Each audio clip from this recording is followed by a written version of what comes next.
kepada pihak yang berwajib supaya mengusut kasus ini yang seadil-adilnya, karena harapan saya sudah hilang. Karena hari itu harapan saya sama anak saya ini, tapi sudah hilang. Saya mohon supaya kasus ini diusut seadil-adilnya.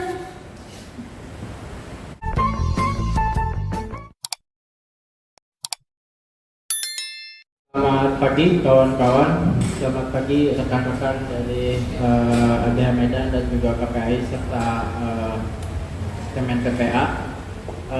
Terima kasih sudah hadir berkenan di acara konferensi pers terkait dengan advokasi kasus MHS, seorang anak berusia 15 tahun dari Medan yang sudah 2 bulan lebih tidak kunjung mendapatkan kejelasan penuntasan kasusnya, sehingga keadilan yang diharapkan oleh ibu korban, kebetulan di sini ada ibu MHS yang langsung dari Medan bersama teman-teman tim pendamping dari LBH Medan ke Jakarta. Nah, sebenarnya ibu korban bersama kami tim pendamping udah dari hari Senin yang lalu di Jakarta mendatangi beberapa lembaga negara. Total kurang lebih ada 8 lembaga negara yang kita datangin untuk mengadukan persoalan lambannya proses penuntasan kasus yang dialami oleh MHS ini.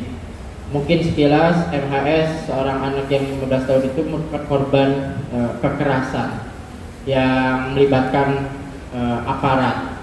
Nah, beberapa waktu yang lalu kami juga mendatangi institusi yang diduga tempat bernaungnya aparat tersebut. Namun sampai saat ini kami masih terus berupaya untuk mengawal penuntasan kasus ini, dan kami juga akhirnya menggunakan mekanisme konferensi pers untuk meminta bantuan kepada kawan-kawan untuk mengawal kasusnya MHS ini. Mungkin sebagai pengantar seperti itu. Nanti untuk lebih teknisnya dari segi kronologis dan juga upaya yang sudah dilakukan selama di Medan itu akan disampaikan oleh teman-teman LBH Medan, dan juga nanti akan dilanjutkan oleh teman-teman Kontras terkait dengan monitoring kasus-kasus penyiksaan dan juga sejauh mana kasus ini berjalan, dan mungkin nanti bisa ditanggapin oleh rekan-rekan dari KPAI dan juga Kemen PPA. Mungkin untuk efisiensi waktu bisa langsung ke Bang Irfan dari LBH Medan. Silakan Bang. Baik, Assalamualaikum warahmatullahi wabarakatuh. Selamat siang, salam sejahtera untuk kita semua. Terima kasih moderator Bang Afif dari LBHI. Baik, kami dari LBH Medan bersama tim pendamping Ibu Lady Damanik, ibu dari almarhum MHS, bahwasanya kasus ini terjadi itu ketika pada tanggal 24 Mei, hari Jumat, sekitar 16.30 di Medan, tepatnya Medan Tembong, Jalan Benteng Hulu, Sumatera Utara. Kasus ini berawal dari ketika adanya tawuran yang terjadi di Benteng Hulu di bantaran kereta api. Ketika sore itu MHS yang sebelumnya meminta uang kepada kakaknya untuk membeli makan dan mengambil uang itu melalui satu minimarket, dan kemudian ketika mau membeli makan ia sempat untuk melihat adanya aksi tawuran. Namun ketika hendak melihat beberapa menit di situ, ternyata ada penertiban yang dilakukan oleh 3 pilar. Dengan penyebutan 3 pilar itu adalah adanya Satpol PP, Babinsa, dan Babin Kaptimas. Ketika penertiban itu terjadi, arah pengejaran itu ke arahnya MHS, yang mana 3 pilar itu mengejar para aksi ataupun orang yang sedang melakukan tawuran. Dan singkat ceritanya, ke arah MAS itu MAS juga melihat dan berhamburan, ternyata MAS yang dapat di situ. Dan apa yang dialami oleh MAS diduga mengalami penyiksaan yang dilakukan oleh dugaannya anggota TNI, yaitu diduga babinsa kelurahan setempat. Tindakan apa yang didapat oleh MAS ketika dia dapat langsung dipukul bagian leher ataupun dekat kepalanya, dan kemudian ia terjatuh hingga ke bantaran bawah kereta api, itu lebih kurang 2 meter, dan dia mengalami kepalanya pecah di sini atau mengalami luka di sini, dan kemudian mencoba untuk naik lagi ke atas. Ketika naik lagi, kembali lagi dugaan penyiksaan itu dilakukan terhadap MAS, hingga akhirnya MAS sempat tidak sadarkan diri dan ditinggalkan begitu saja. Pasca kejadian itu, teman-teman MAS yang tahu MAS di situ langsung mendatangi dan membawanya ke rumah sakit.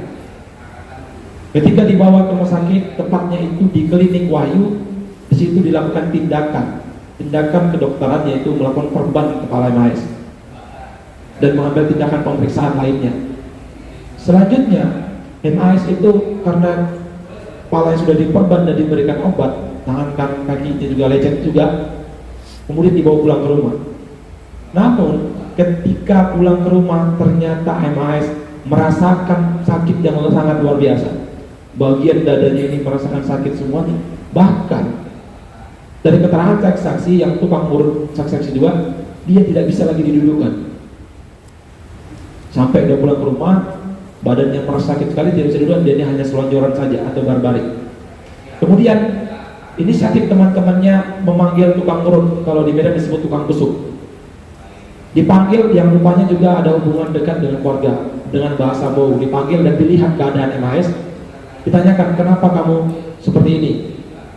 MAS sangat khawatir kalau dia mengatakan melihat tawuran, maka dia nanti dimarahi. Dia bilang karena jatuh, bilang gitu. Karena sudah melihat keadaan MAS yang sudah mulai pucat dan tidak baik-baik saja, si tukang urut itu memberikan uang kepada teman lainnya untuk membelikan makan. Ketika diberikan makan dan disuapkan ke MAS, apa yang terjadi? Baru suapan pertama, MAS langsung muntah-muntah, dan akhirnya tukang urut yang punya pengalaman ini mengatakan, kamu nih gak jatuh, sebenarnya kenapa? Dan kemudian MAS memanggil dengan bahasa bau, sini, tapi tolong jangan bilang mama. Kenapa? Aku tadi lihat tawuran, bro. Terus aku dipukul oleh tentara. Sontak tukang urut itu terkejut dan melihat kondisinya semakin tidak baik-baik saja, membawa MAS dengan kawan-kawannya ke rumah sakit Muhammadiyah. Namun ketika sampai di rumah sakit Muhammadiyah, itu korban MAS di sana sampaikan tidak keterbatasan alat. Kemudian karena itu keterbatasan alat, maka pergilah ke rumah sakit Madani namanya, di Medan juga. Sampai di Madani itu sekitar jam 20.30 atau setengah 9 malam. Di situ diambil tindakan, dimasukkan ruangan sepertinya itu ruangan ICU juga. Ada dilakukan pemeriksaan oleh dokter dan dibantu oleh 3 perawat. Tapi dalam kondisi perutnya di situ MAS sudah ada perban di perutnya, seperti di situ. Dan qadarullah, ternyata MAS setelah diambil tindakan sampai sudah dini hari tetap dalam proses pemantauan, dan sekitar pukul 4 pagi subuh MAS mengembuskan nafas terakhirnya. Untuk kejadian itu, ibu korban saat itu tidak ada di rumah. Karena apa? Karena sedang menguburkan ayah ibunya di Siantar. MAS ini adalah anak yatim yang ayahnya telah meninggal lama. Dia anak yatim yang ayahnya telah meninggal lama dan mengalami dugaan penyiksaan. Oleh karena itu, ibunya melihat melalui video callan yang dilakukan oleh keluarganya sambil nangis-nangis. Dan ternyata MAS sudah meninggal dunia. Mendengar meninggal dunia, ibunya langsung bergegas pulang ke Medan, dan sampai di Medan ibunya melewati polsek gitu untuk mengetahui adanya dugaan ini kejanggalan. Pakai perhatian ini, ibunya ini dengan masih keadaan trauma berat, dalam keadaan sedih, tetap mengupaya mencari keadilan ke polsek. Anehnya sampai di polsek itu berjam-jam menunggu, dari jam 9, setengah 9 mau buat laporan, nunggu berjam-jam. Mau diketik, tunggu dulu. Mau ditanyakin, diperiksa, tunggu dulu. Sampai dia pulang lagi sebentar, pulang ke rumahnya melihat jenazah anaknya, dan masih tetap kuat. Ibu ini pergi lagi sorenya ke polsek untuk melaporkan itu. Ternyata kembali berjam-jam lagi, ditinggalkan dalam ruangan, diketik nggak jadi, dan orang tersebut tunggu nelpon pihak kepolisian, polsek Tembung namanya. Dan alhasil terakhir adalah pihak polsek Tembung mengatakan kepada keluarga Ibu Leni, Bu, ini ada keterlibatan anggota TNI, jadi ibu melapornya ke Denpom. Mendengarkan arahan dari pihak polsek Tembung, ibu ini langsung bergegas untuk mencari keadilan ke Denpom Medan 1. Sampai di Medan itu sudah memang malam, dan sampai larut malam. Di situ sudah dibawa saksi P yang menyaksikan kalau MAS itu diduga disiksa, saksi Foridin, keponakan ibu ini, saksi tukang urut tadi namanya Ben Maluho, dan ibu ini sendiri. Di situ diterangkan oleh saksi P bahwasanya benar adanya dugaan penyiksaan itu kepada pihak Denpom. Ketika mengetahui itu, pihak Denpom langsung, kita harus olah TKP dulu, dan langsung ke TKP dengan pakaian seragam dan pakaian biasa. Sampai di sana, ini TKP-nya di Bantaran, melihat Bantaran kereta api, dan kemudian karena ini ada dugaannya ada keterlibatan anggota TNI, penertibannya itu dilakukan oleh Babinsa, maka kelurahan setempat, dan menunjukkan ada foto anggota TNI tersebut. Ketika ditunjukkan ini bukan, dan diberikan tunjuk satu foto dari media handphone, itu dilihat ini orangnya, benar. Itulah yang ditunjuk oleh saksi kunci P tadi. Ketika sudah mengetahui itu, mereka balik lagi ke Denpom kronologisnya, dan sampai di sana karena ini sudah berkoordinasi, sudah tahu orangnya, sudah tahu wajahnya, tinggal bisa dijemput saja. Begitu. Jadi ibu ini disuruh kembali lagi hari Senin untuk membuat laporan tanggal 28 Mei. Alhasil ketika dibuat laporan tanggal 28 Mei, ibu ini saksi sudah diperiksa, ternyata fakta di lapangan kasus ini mandek. Ini sudah mau masuk bulan ketiga dari tanggal 28 Mei. Itu belum didampingi oleh LBH Medan. Terakhir kita jumpa ibu ini di suatu podcast. Ibu ini berharap kita bisa bantu, dan kita bantu juga. Kita bantu, dan ini kejanggalannya. Kita bantu untuk mencari, melakukan investigasi. Kita lihat semuanya, kita cari itu rekam medis di rumah sakit. Ternyata saat kita minta rekam medis itu tidak diberikan, dengan alasan rekam medisnya diberikan ke Denpom. Terakhir, ketika kita melakukan upaya advokasi dan mitigasi, kita melakukan konversi pers di Medan untuk menyuarakan kasus ini kepada kawan-kawan media.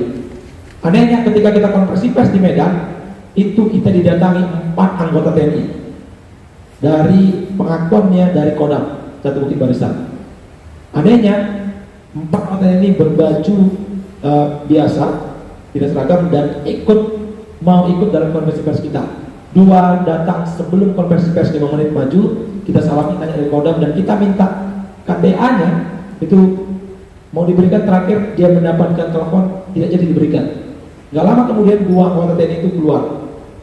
Kita jalan konfes, sedang paparan dan tanya jawab, Ibu Leni ini sedang ngomong, datang 2 lagi masuk dengan orang yang berbeda, mengambil foto, video, dan merekam. Sontak sebelum ketika mereka masuk, Bu Leni sangat terkejut dan khawatir, dan itu dikatakan bahwa saya itu anggota TNI. Inilah kronologisnya, fakta-faktanya yang menurut kita banyak kejanggalan, mulai dari kepolisian yang awalnya tidak menerima, harusnya menerima, sebagaimana KUHP mengatakan pasal 5 pasal 7 KUHP itu wajib menerima laporan dulu, kan begitu. Terus anehnya ketika di Denpom sudah mengetahui, sudah periksa saksi 4, sudah ada keterangan meninggal, dan sudah ada fakta-fakta yang ditemukan, tapi sampai sekarang belum juga, dengan alasan kurang 1 saksi lagi. Mungkin itu yang bisa saya jelaskan untuk sementara. Terima kasih. Bang Irfan atas paparannya. Mungkin kita geser ke Yahya ya.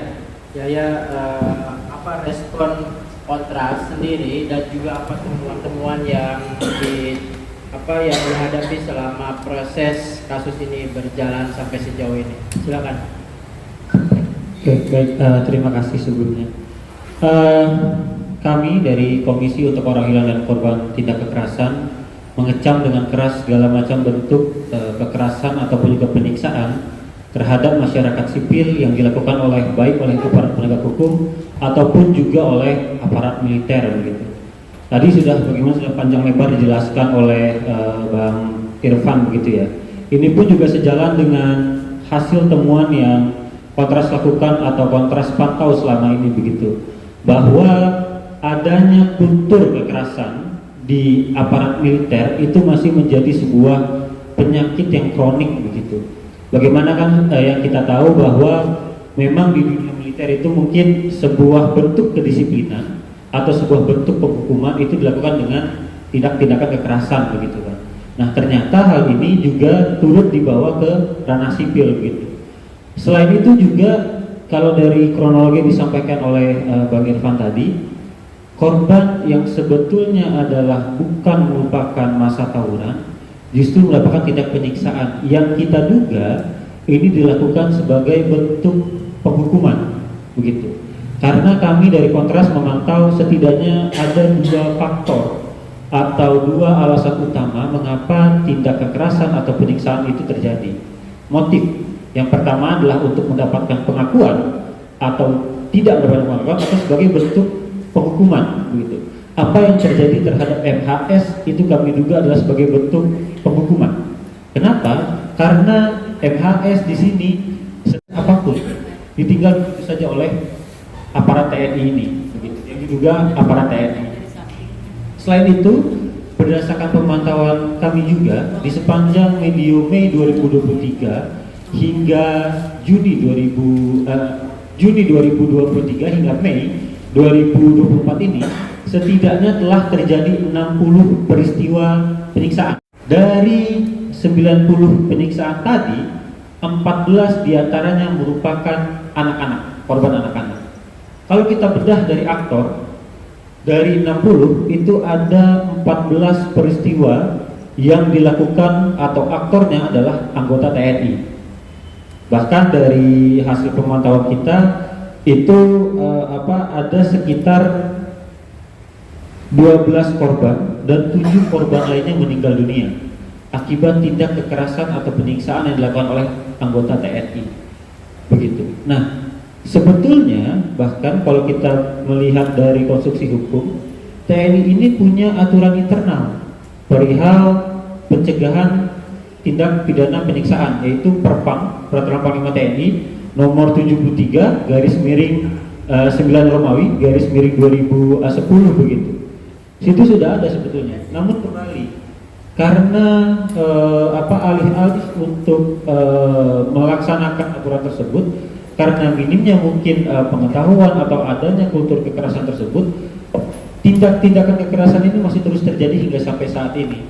Bahkan dari 14 peristiwa tadi, 5 diantaranya itu tidak diproses secara hukum anggota TNI ini. Itulah data yang kami temukan di sepanjang 2023 hingga 2024. Nah, lalu juga kami menyoroti bagaimana kepolisian dalam hal ini justru menolak, kami saja menyebutkan itu menolak laporan yang disampaikan oleh Ibu Leni begitu.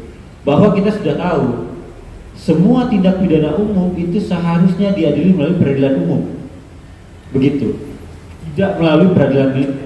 Kalau kita lihat ke Undang-Undang 31 tahun 97 pun juga, ataupun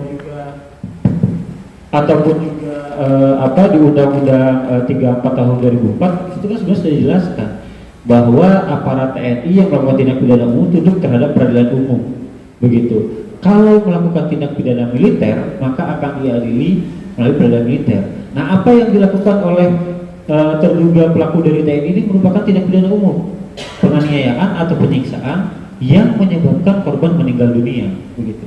Sehingga seharusnya pihak kepolisian dia tidak bisa menolak laporan ini, gitu. Terlepas apapun alasannya, entah itu aktornya adalah anggota TNI atau lain-lainnya, begitu. Dan bahkan ketika sudah dilaporkan ke anggota TNI ke Denpom pun juga ternyata responnya tidak memuaskan.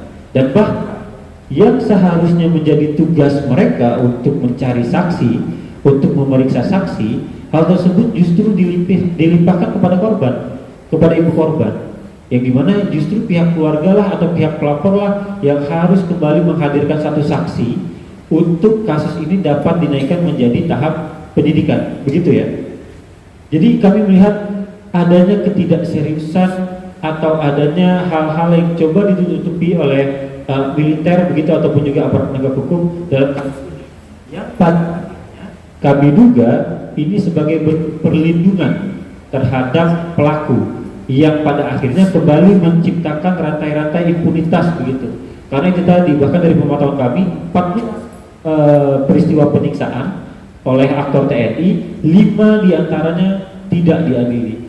Bahkan juga kalau kita mau berbicara lebih lanjut, lebih jauh perihal pelaksanaan hukum yang ada di peradilan militer pun juga banyak yang hanya memberikan hukuman-hukuman ringan, yang tidak memberikan keadilan kepada korban, yang tidak memberikan efek jerah terhadap pelaku, yang pada akhirnya karena hukuman ringan tersebut menciptakan kembali rata-rata impunitas begitu.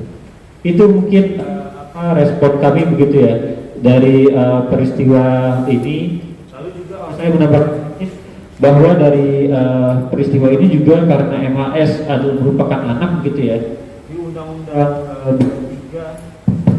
23 tahun 2022 begitu ya kalau tidak salah, perihal perlindungan anak kan sudah dijelaskan secara eksplisit begitu, bahwa seharusnya anak ini mendapatkan perlindungan dari segala macam bentuk tindak penyiksaan begitu, sehingga sudah terlihat bahwa dalam peristiwa ini telah terjadi pelanggaran HAM, penyiksaan yang dilakukan oleh TNI, terus juga melanggar Undang-Undang 598, melanggar ketentuan yang ada di ICCPR, melanggar ketentuan yang ada di Undang-Undang 39 tahun 99 tentang hak asasi manusia.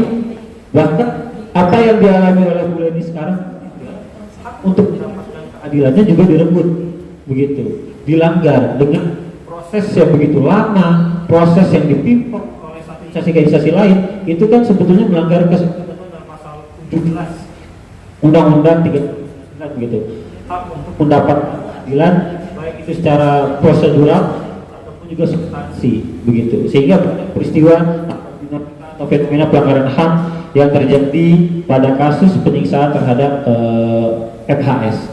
Mungkin itu sedikit yang bisa saya sampaikan, Bang Afif. Kurang lebihnya mohon maaf. Terima kasih Yahya atas respon dan juga paparannya. Terkait dengan apa yang tadi disampaikan oleh Bang Irfan dan juga Yahya, sebenarnya kan ini proses yang kalau tadi pakai bahasanya ya di pingpong ya, di proses yang terjadi di Medan itu sendiri ya. Nah itu mungkin tidak terlepas dari kuatnya impunitas yang masih berada di tubuh aparat itu sendiri. Nah di sisi yang lain kita juga tadi mendengar cukup mengkhawatirkan bahwa anak masih menjadi sasaran dari tindak kekerasan ataupun penyiksaan yang dilakukan oleh aparat. Nah satu hal lagi yang mungkin tidak lupa juga, kultur kekerasan yang dimiliki oleh aparat itu ternyata merembes ke ranah sipil, sehingga kasus-kasus kekerasan itu kalau tadi yang disampaikan oleh ya itu cukup banyak juga ya. Nah mungkin terkait dengan apa yang tadi kami sampaikan, di sini ada dua penangkap yaitu Mbak Dian dan juga Ibu Leni dari KPPA. Mungkin sebelum ke penangkapan itu kami ingin mendengar juga, karena di sini kebetulan ada Ibu Leni, Ibu MHS, dan sudah bawa fotonya juga MHS pada mungkin ini foto diambil kira-kira akhir awal tahun ya, masih baru ya Bu. Nah kira-kira apa yang Ibu harapkan dari kasus MHS ini? Iya, atau mungkin bisa dijelaskan juga MHS ini anaknya ini profilnya seperti apa dan apa yang Ibu harapkan dari kasusnya MHS yang terjadi ini kayak gimana ini? Boleh Ibu uraikan atau jelasin? Sehari-harinya anak saya ini anak yang baik, bisa diperintah, nggak mau melawan. Bahkan kalau pergi ke sekolah dia nggak mau terlambat. Walaupun saya nggak ada di rumah, dia nggak mau terlambat ke sekolah. Malamnya udah disediakan semua, disusunya ditaruhnya di kursi. Kalau saya larang jangan di sini dibuat tas ini, sepatu ini. Nah, biar jangan terlambat besok, jangan digeser, biarkan situ. Biar jangan terlambat besok ke sekolah katanya. Dan setiap pulang sekolah dia langsung pulang ke rumah. Kalau mau pergi keluar dia harus permisi. Dia jarang pergi keluar-keluar. Cuma kalau ada kerja kelompok dari sekolah baru dia keluar dan permisi sama saya. Kalau enggak pergi dia keluar, dia cuma main HP di depan rumah. Capek main HP depan rumah, tidur siang dia nggak mau keluyuran. Nggak tahu kenapa pada hari itu dia pergi ke sana. Ketepatan saya nggak ada di sini, nggak ada di Medan pada saat itu. Saya lagi di Siantar karena meninggal orang tua saya, dan dia tidak ikut karena ketepatan hari itu dia perpisahan dari sekolah karena dia kelas 3 SMP, makanya dia nggak ikut. Dan harapan saya kepada pihak yang berwajib supaya mengusut kasus ini yang seadil-adilnya, karena harapan saya sudah hilang. Karena hari itu harapan saya sama anak saya ini tapi sudah hilang. Saya mohon supaya kasus ini diusut seadil-adilnya.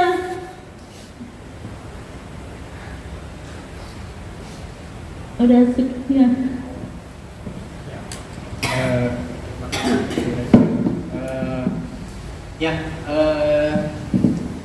Tadi dan juga lebih terkait dengan apa yang dipaparkan oleh Mas Irfan dan juga Yahya, dan juga tadi mendengar profil dan juga harapan dari ibu korban. Kira-kira apa yang bisa dilakukan oleh KPI sendiri atau apa respon KPI terhadap kasus ini?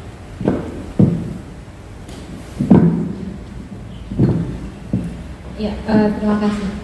Yang pertama adalah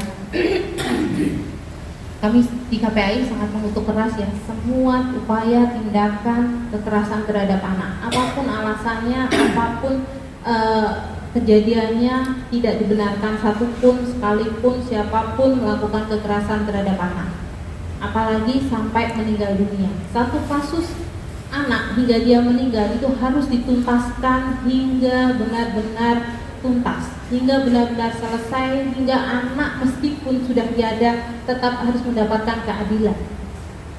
Keadilan itu dari mana? Salah satunya adalah proses hukum yang cepat, proses hukum yang transparan, segera ditentukan tersangkanya supaya segera ada pertanggungjawaban pidana. Dari KPAI kami sangat menyayangkan praktek-praktek kekerasan beberapa waktu terakhir ini. Tidak hanya MHS, ada AM juga, kemudian ada anak di Karo juga. Banyak sekali kasus kekerasan yang mengakibatkan anak-anak kita harus meninggal. Untuk itu kami di KPAI akan selalu mensupport, mendukung ibu MHS beserta pendamping supaya kasus ini segera selesai. Kita akan melakukan koordinasi terus supaya ikut mendorong juga, karena terindikasi di kami ada istilah adanya hambatan keadilan. Berdasarkan tadi penjelasan dan update kasus ini ternyata sudah lama dan sudah 2 bulan 7 hari kasus sudah berjalan sejak anak meninggal dan sampai detik ini belum juga ditentukan siapa yang harus bertanggung jawab. Untuk itu adanya indikasi-indikasi hambatan keadilan ini, kami berharap segera para pihak yang bertanggung jawab untuk segera memproses. Disebutkan tadi ada alasan kurang saksi. Menurut saya ketika itu kurang saksi itu bukan beban dari pelapor, dari ibu korban, tapi itu beban dari penyidik, sehingga penyidik harus segera mencari saksi itu. Jangan kemudian menghadirkan alasan-alasan lain sehingga kasus ini lama prosesnya. Kemudian kami juga berharap pemerintah daerah tidak abai dengan kasus ini. Pemerintah daerah harus hadir memberikan dukungan, perlindungan dan pemulihan kepada ibu, kepada keluarga, kepada anak-anak lainnya yang menjadi saksi dari kejadian tersebut. Ini masalah bersama. Tidak bisa hanya menunggu sampai kasus ini selesai baru pemerintah daerah bergerak. Tidak. Pemerintah daerah punya kewajiban untuk melakukan pencegahan dan mitigasi risiko, termasuk penanganan ketika kasus ini, kasus kekerasan terhadap anak terjadi. Jadi semua pihak harus mengambil perannya, jangan saling menunggu. Kalau bukan kita yang melakukan upaya-upaya tersebut untuk mencegah kekerasan ataupun melakukan perlindungan, siapa lagi? Mana lagi ibu korban harus meminta perlindungan kalau bukan kepada negara atau pemerintah.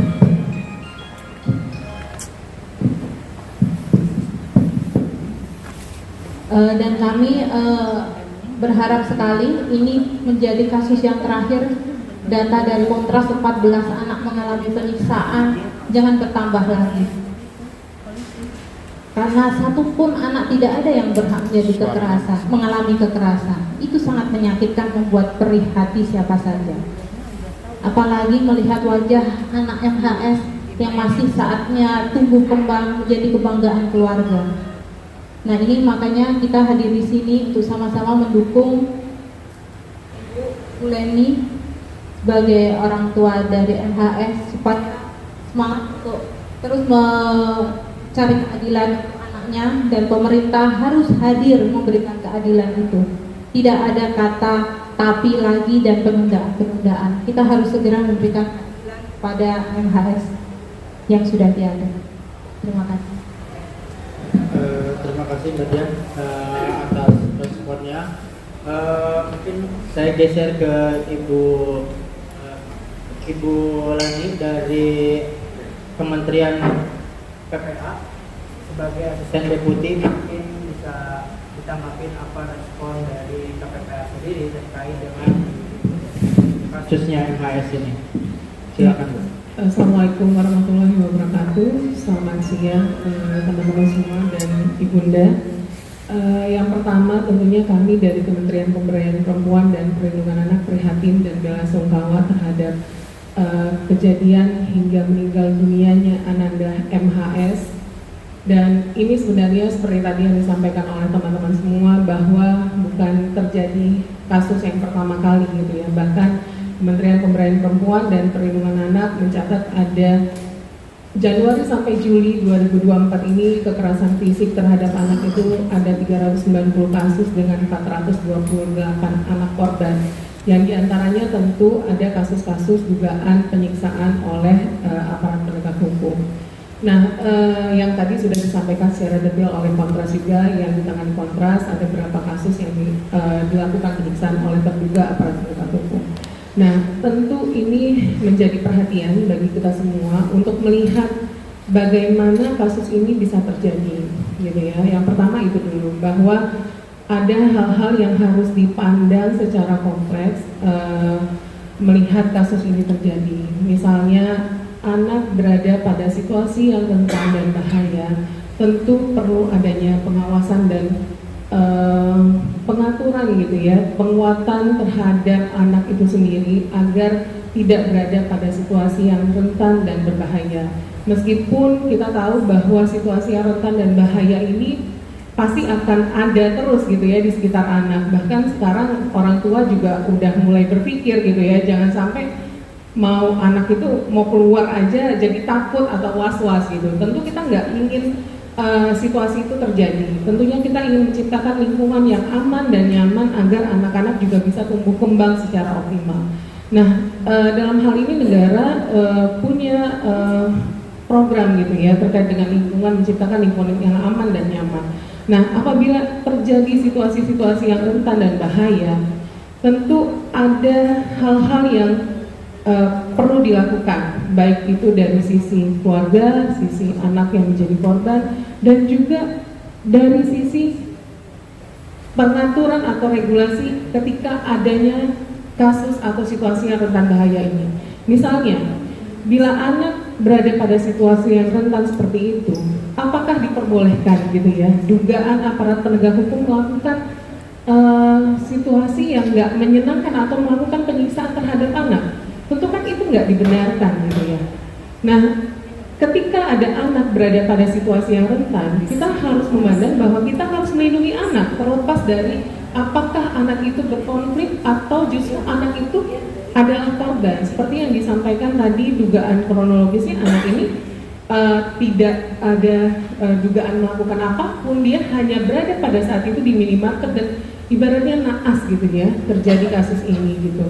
Apalagi seperti itu. Nah, anak yang berkonflik saja yang melakukan situasi yang rentan dan bahaya, atau misalnya dalam tanda kurung ada kejadian-kejadian tawuran, itu saja dilindungi, ada aturan negaranya, sistem peradilan pidana anak gitu ya, untuk anak-anak berkonflik dengan hukum. Apalagi ini yang anak menjadi korban yang nggak tahu apa-apa. Aparat penegak hukum dalam hal ini tentunya kami memandang agar bisa memberikan proses upaya perlindungan ketika terjadi situasi yang rentan dan bahaya itu ketika ada anak di dalamnya. Nah, pemahaman yang tepat kepada aparat penegak hukum tentunya masih terus kami lakukan agar pemahaman ini menyebar ke semua perspektif aparat penegak hukum. Dan yang kedua adalah terkait dengan upaya proses menegakkan hukum gitu. Mengingat kejadian ini diduga dilakukan oleh oknum TNI yang kami juga dari Kementerian Pemberdayaan Perempuan dan Perlindungan Anak mendorong tanpa mencampuri tentunya kewenangan yang ada di Denpom TNI gitu ya, untuk memproses atau melakukan pemeriksaan hukum secara valid dan sedetail-detailnya dan sebenar-benarnya sesuai dengan aturan regulasi yang berlaku, sehingga keadilan terhadap anak korban dapat diperoleh. Meskipun mungkin dalam prosesnya ada hambatan-hambatan, tentunya kami dari Kementerian Pemberdayaan Perempuan dan Perlindungan Anak sebagai koordinator penyelenggaraan perlindungan anak akan terus berkoordinasi dengan lembaga lain, termasuk dalam hal ini KPAI, bahkan juga aparat penegak hukum untuk mendorong upaya ini diproses secara adil. Dan kepada keluarga korban, kami mendorong kepada pihak Pemda, dalam hal ini ada UPTD PPA di daerah, untuk melakukan penguatan psikologis dan pendampingan kepada keluarga korban. Dan itu sudah kami koordinasikan kepada UPTD PPA untuk memberikan pendampingan psikologis kepada keluarga korban, sehingga tidak hanya hak-hak korban meskipun sudah meninggal dunia dapat diperoleh, tapi juga pendampingan psikologis untuk keluarga diberikan secara utuh. Demikian mungkin yang dapat saya sampaikan. Terima kasih. Terima kasih Bu Lani.